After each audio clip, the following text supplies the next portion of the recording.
The story of the firstborn son of Judah is one of the most chilling mysteries in the entire Bible, a name deliberately removed from the book of life, a life cut short by divine judgment, and a warning preserved for thousands of years.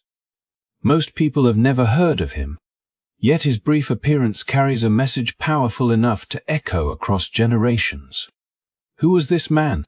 What did he do that was so severe, so unforgettable, that Scripture simply declares he was wicked in the sight of the Lord and was struck down without further explanation? As we open this story, we step into a world where lineage, covenant, and destiny shaped every choice. Was born into a sacred bloodline, the line that would one day lead to kings and eventually to the Messiah. His life should have been one of great purpose. Instead, it became a cautionary tale. The silence surrounding his actions is as haunting as the judgment itself. When the Bible chooses not to explain something, it invites us to look deeper, to search for the lesson hidden beneath the surface. In today's episode, we uncover the forgotten life of exploring historical context, ancient traditions, and the deeper meaning behind this mysterious judgment. If you are fascinated by overlooked stories, biblical history, and the hidden truths preserved in ancient texts, you are in the right place. Before we dive in, make sure to like this video, subscribe to the channel, and turn on notifications so you do not miss any of our upcoming explorations into history's most intriguing and untold narratives. Let us begin this journey into one of the Bible's most unsettling and rarely discussed stories. From the moment entered the world, he was wrapped in a lineage unlike any other, a lineage woven through centuries of promise, sacrifice, and divine intention. His ancestry began with Abraham, the man who left everything familiar to follow a call that would reshape human history. It continued through Isaac, the miracle child whose very existence defied the natural order, and through Jacob, the wrestle-born patriarch who carried both blessing and struggle in every step he took. Finally, it reached Judah, a man whose life was marked by complexity, failure, redemption, and ultimately a role that would place his descendants at the heart of the messianic promise. Into this intricate chain of destiny, was born not merely as another child, but as Judah's firstborn, the one who stood at the threshold of a future meant to carry weight, purpose, and the continuation of a covenant stretching back to the tents of Abraham. Growing up in a household where the stories of divine encounters were not distant legends, but living memory must have shaped the expectations surrounding him. Abraham's covenant still echoed in every blessing spoken at family gatherings, and the promises of land, nationhood, and a coming king were not abstract ideas but sacred responsibilities. To be Judah's firstborn meant stepping into a position that required humility, leadership, and reverence for the God who had guided his ancestors into becoming a people set apart. Yet the environment around her was far from ideal. Judah's marriage to a Canaanite woman created a home where two cultures, two belief systems, and two moral frameworks quietly collided. The Hebrew identity rooted in covenantal faithfulness existed alongside Canaanite customs that often clashed with the moral teachings passed down from Abraham and Isaac. I grew up navigating this tension, inheriting both the privilege of a divine heritage and the confusion of divided influences.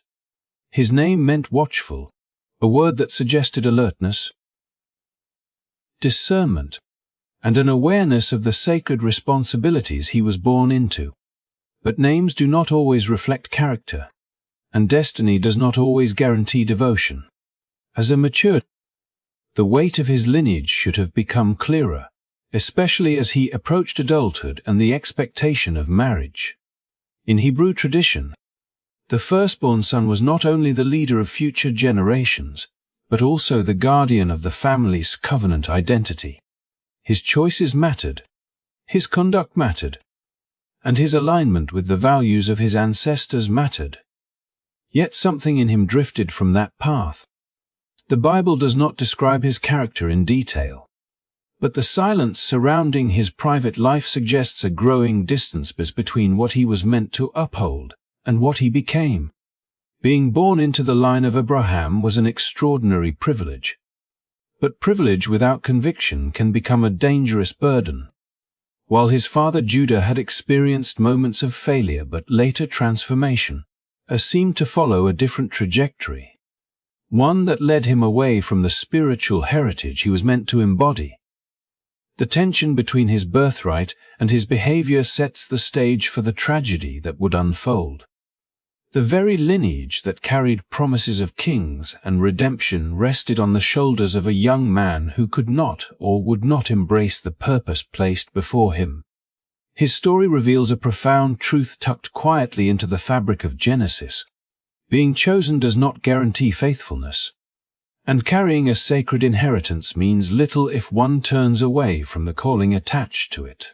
In his life, this internal conflict would soon collide with divine judgment, marking him as the only man whose name the Bible records as removed from the book of life. A sobering reminder that destiny can be honored or rejected, but never ignored. Judas's decision to marry a Canaanite woman marked a subtle but powerful turning point in the story, casting long shadows over the household in which he was raised. It was a choice made quietly, without the consultation of his father Jacob, and certainly without regard for the warnings embedded deep within the family's history. Abraham had pleaded that his descendants should not take wives from the surrounding Canaanite nations, not out of prejudice, but out of concern for the spiritual direction of the lineage entrusted to them. Isaac followed the same pattern, urging Jacob to keep the covenantal line distinct, knowing how easily the heart could be drawn away by foreign beliefs and customs. When Judah stepped away from these ancestral guidelines, he did not merely choose a wife.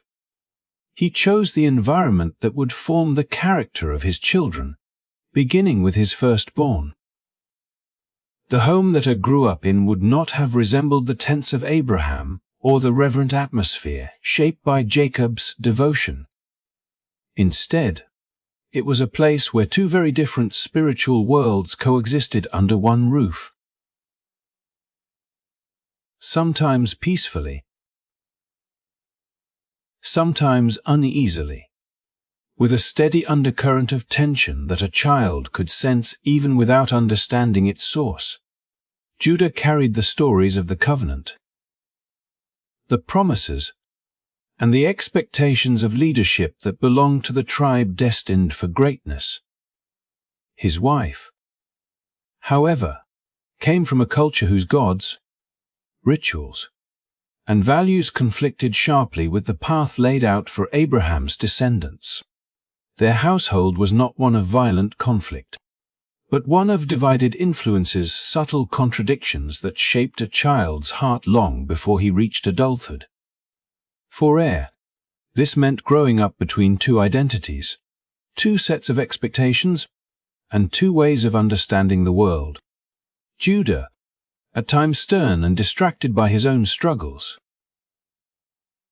represented duty, tradition, and the weight of a promise stretching back generations. His mother represented familiarity, culture, and practices that filled daily life with customs foreign to the covenant yet deeply woven into the rhythms of the land around them. In such a setting, the clarity that had guided Abraham's descendants began to blur. A child raised in an environment where convictions are not unified often learns to navigate by convenience rather than commitment. And it is within this blurred horizon that Er's character began to take shape. Judah likely believed he could manage the tension, that the strength of his heritage would outweigh any conflicting influences his children encountered. Yet the heart is shaped quietly,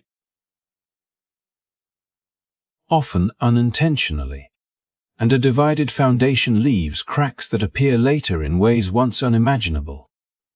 Grew into a young man who inherited the privileges of the covenantal line, but not the devotion that sustained it. He carried the title of firstborn, but not the internal discipline or reverence that such a position required. When Scripture describes him as wicked in the sight of the Lord, it speaks not merely of actions, but of a deeper misalignment, one shaped over years by a home where spiritual direction was uncertain, and the weight of Judas' lineage was never fully embraced. Judas' marriage did not doom him, but it created the atmosphere in which he developed, an atmosphere where the sacred calling of his ancestry could be overshadowed by influences that drew him away from it. The story reminds us that choices made in a single moment, choices that seem personal or insignificant, can ripple outward across generations. In his case, the ripple became a defining force, shaping a life that would ultimately be remembered for its tragic end and its place among the Bible's most sobering warnings. His life was a tapestry of contradictions, a complex weave of heritage and influence, of promise and peril, in which every thread pulled him in a different direction. From the moment he could walk and speak, he existed at the intersection of two worlds. The sacred, disciplined covenant passed down from Abraham, Isaac, and Jacob, and the vibrant, often morally fluid traditions of his Canaanite heritage. His father Judah had intended to uphold the lineage of the covenant, entrusting heir with the firstborn responsibilities that carried immense spiritual and communal weight. Yet the environment into which he was born was far from unified. In the home, prayers and teachings drawn from the covenantal tradition often shared space with rituals, beliefs, and everyday customs that ran counter to the values of his ancestry, creating a subtle but powerful friction that shaped Er's understanding of right and wrong without him realizing it. From a young age, Er displayed all the external trappings of his position: a respected name, a place at the head of the family line, and a legacy that promised honor and divine favor. His name, meaning watchful, seemed to signal the expectation of vigilance, discernment, and moral awareness. Yet the irony of his upbringing was profound. While the covenantal teachings demanded careful attention to God's laws, his daily life was peppered with lessons that blurred moral clarity. The influence of his mother's Canaanite heritage introduced ideas and behaviors that conflicted with the covenantal path. And Er, like any child, absorbed both worlds with equal eagerness, unaware that some lessons would bring life while others would sow the seeds of spiritual blindness. As he matured, the tension between these dual influences became increasingly apparent. In the public eye, he bore the dignity of the firstborn, participating in family duties and maintaining the lineage reputation. Yet privately, his choices reflected the inner conflict nurtured by his environment. He was attentive to tradition at times, yet susceptible to temptation and misjudgment at others. A young man capable of understanding the expectations set before him, but unable to consistently align his heart with them. It is this complexity that the biblical narrative captures when it describes Er as wicked in the sight of the Lord, a statement that speaks less to a single act and more to a pattern of misalignment between inherited responsibility and personal conduct. Er's life illustrates a stark lesson about the power of environment, the subtle influence of daily life, and the ways in which spiritual identity is shaped long before conscious decisions are made. He carried a sacred name, a title of vigilance, yet the world around him muted the alertness his name suggested. Every interaction, every observation in his household, contributed to a gradual dulling of perception, a kind of moral insensitivity born not solely of inherent failing but of a home caught between two competing worlds.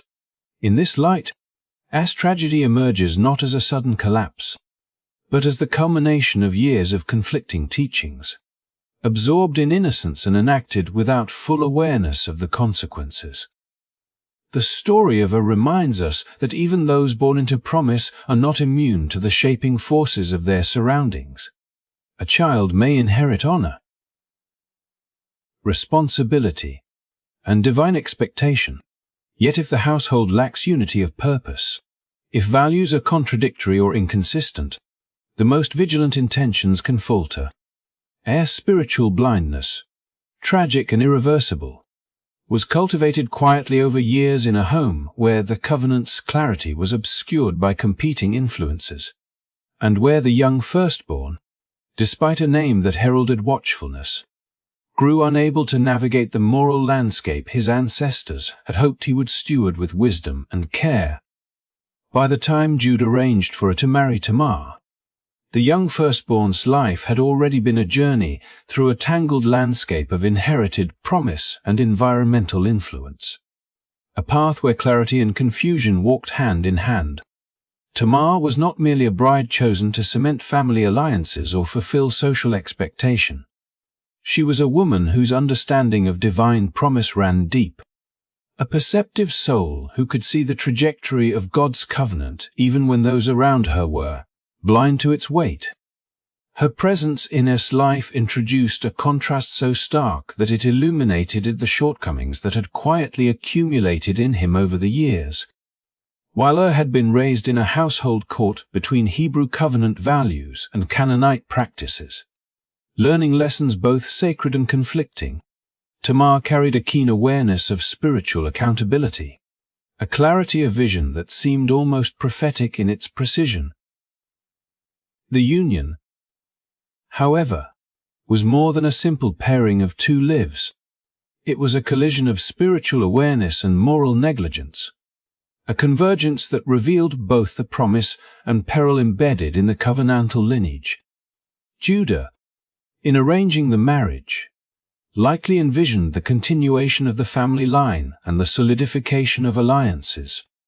But he could not fully anticipate the dynamics that would unfold between a man shaped by dual worlds and a woman deeply attuned to divine principles. Tamar's insight into the covenantal responsibilities expected of Er contrasted sharply with his own inconsistent perception, and this disparity set the stage for tension, lessons, and consequences that would resonate far beyond the walls of their household. In the early days of their marriage, Er's conduct reflected the cumulative impact of years spent navigating a morally ambiguous environment. A young man whose attention to covenantal duty was sporadic and whose spiritual discernment had been dulled by conflicting influences.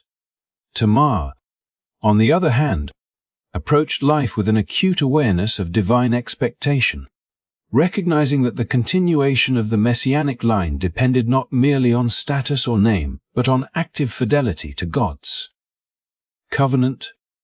Her insight highlighted the stark contrast between intention and action, revealing how much Er's upbringing had left him unprepared to meet the responsibilities he had inherited.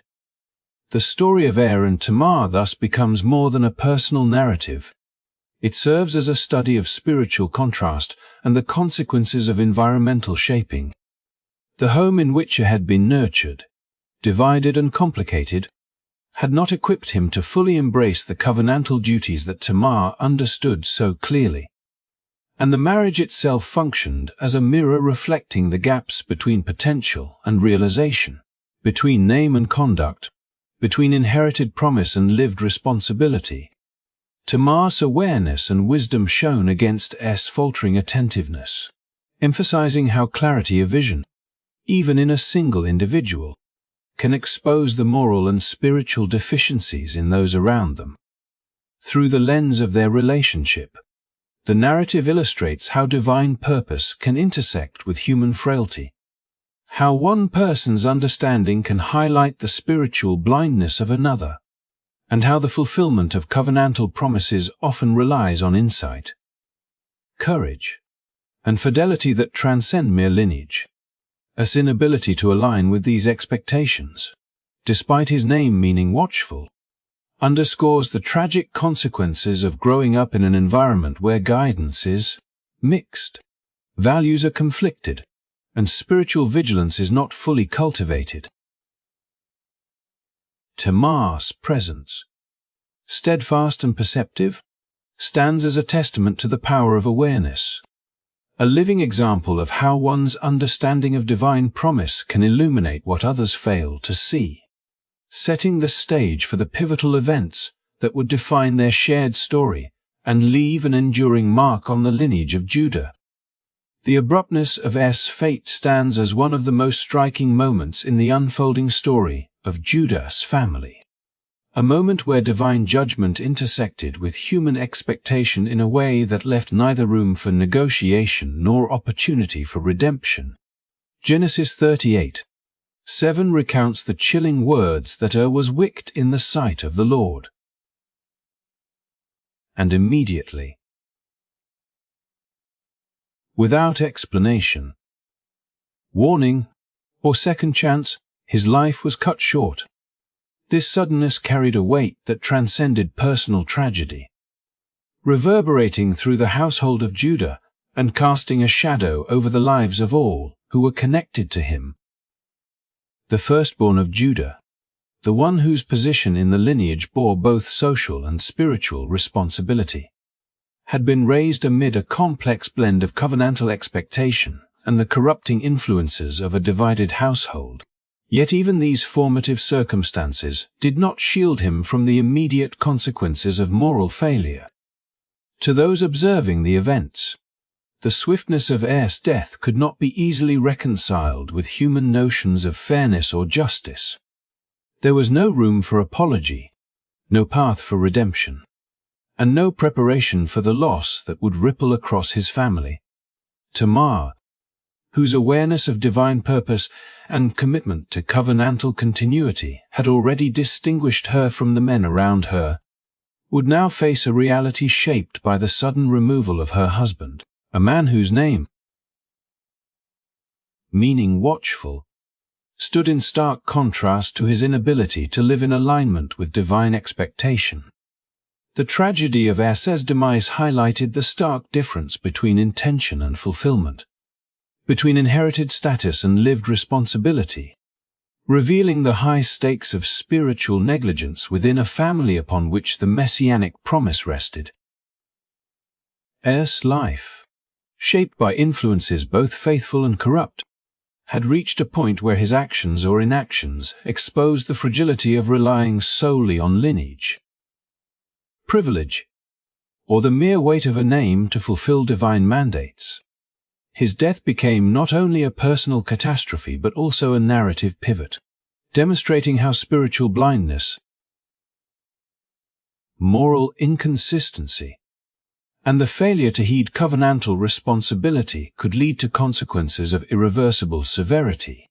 Judah, a father confronted with the sudden loss of his firstborn, would have been forced to reconcile his own choices, his marriage to a Canaanite woman, and the ways in which his household had been shaped with the unyielding reality of God's judgment. Within this context, Tamar's role becomes even more pronounced, her foresight and understanding of divine expectation casting light on the failings of those around her, while simultaneously underscoring the precariousness of human life when confronted with divine standards. Es's death was a moment that transcended mere narrative detail. It was a demonstration of how deeply intertwined personal action and divine expectation are within the covenantal framework, a lesson in vigilance, moral responsibility, and the perils of spiritual neglect. The story of his upbringing, his marriage, and his sudden demise coalesces into a cautionary tale that speaks across the centuries, revealing how proximity to divine promise does not guarantee alignment with it, and how names, birthright, and position cannot substitute for moral integrity and spiritual attentiveness. In the quiet aftermath of his death, the household of Judah was left to reckon with the stark realities of accountability, the fragility of human planning, and the enduring tension between divine intention and human execution. leaving readers to contemplate the profound implications of a life ended abruptly for failing to live as one watchful should. Jewish tradition casts a shadow of speculation over Es' untimely demise, suggesting that his failure extended beyond mere moral weakness and into a deliberate refusal to fulfill one of the most sacred responsibilities of his position, the duty to father children with Tamar, his divinely appointed wife.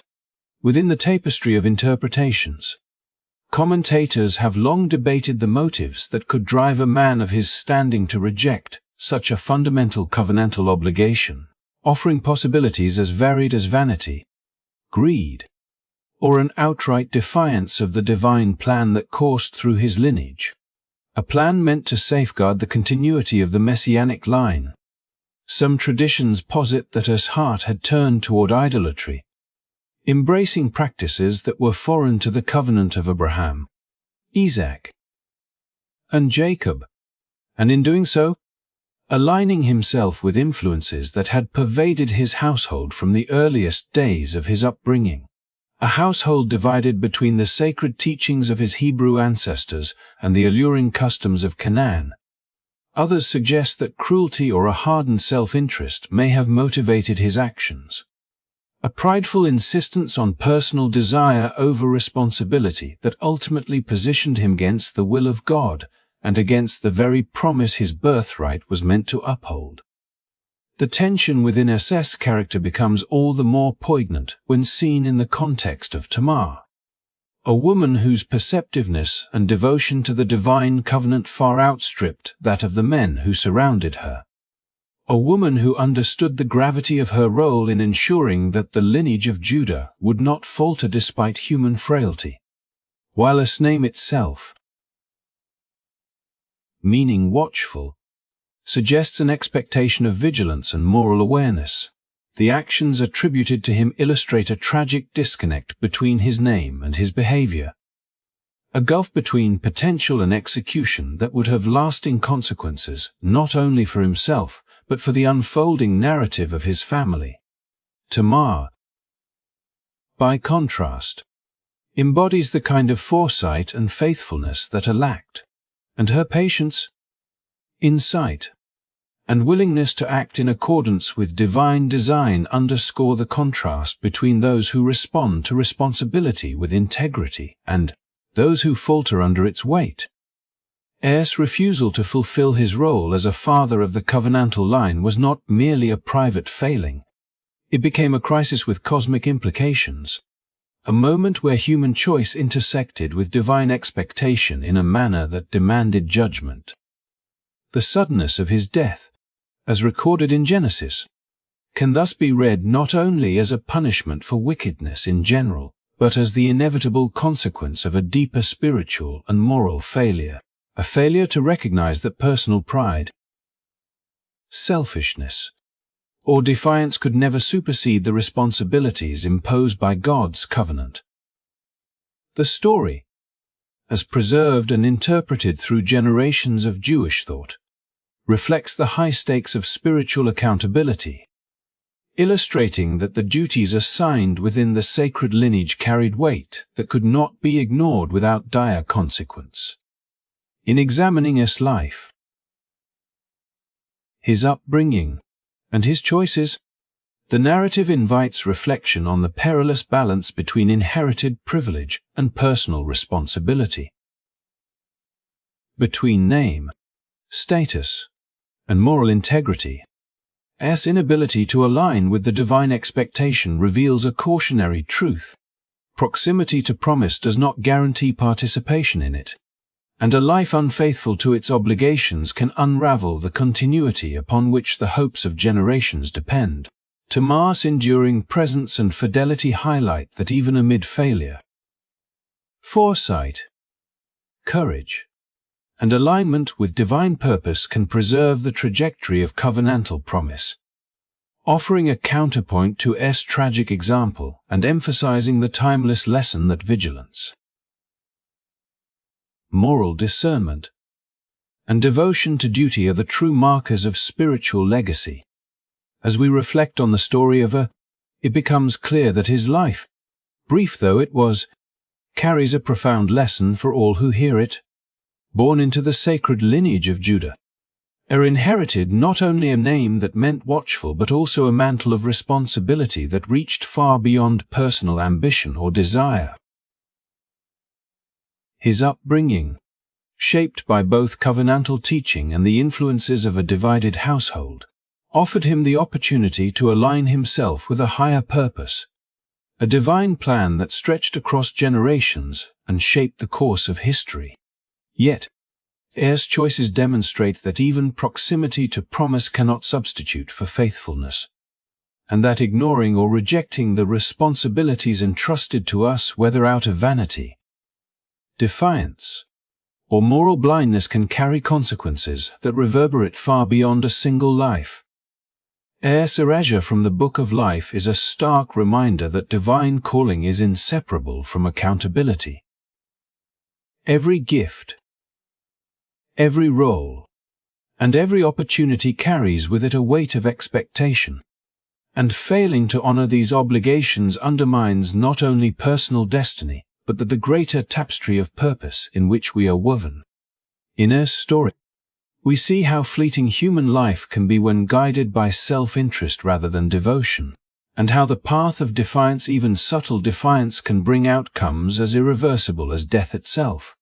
Yet, in contrast, the figure of Tamar shines brightly, illustrating that understanding, courage, and steadfast alignment with divine intention can preserve promise where human frailty fails. Her wisdom and faithfulness underscore that while some falter, others can carry forward the covenant, ensuring that hope, continuity, and purpose endure despite human shortcomings. As we close this chapter of history, let us take a moment to consider the relevance of Heir's story in our own lives. Every decision we make, every duty we embrace or neglect, shapes not only our immediate reality but also the legacy we leave behind. The narrative urges vigilance, moral clarity, and an awareness that our choices matter in ways that extend beyond ourselves. It reminds us to act with integrity, to honor our responsibilities, and to remain faithful to the callings that shape our lives, recognizing that purpose ignored is opportunity lost, and promise forsaken is a caution for generations to come. Thank you for joining me on this journey through one of the Bible's most enigmatic figures. If you found this story compelling, thought-provoking, or meaningful, please make sure to like this video and subscribe to the channel so you won't miss future stories that explore the lessons hidden within history, faith, and human experience. Your support helps us continue to share these narratives with clarity, insight, and care, and ensures that these timeless teachings reach more people who are ready to learn, reflect, and grow.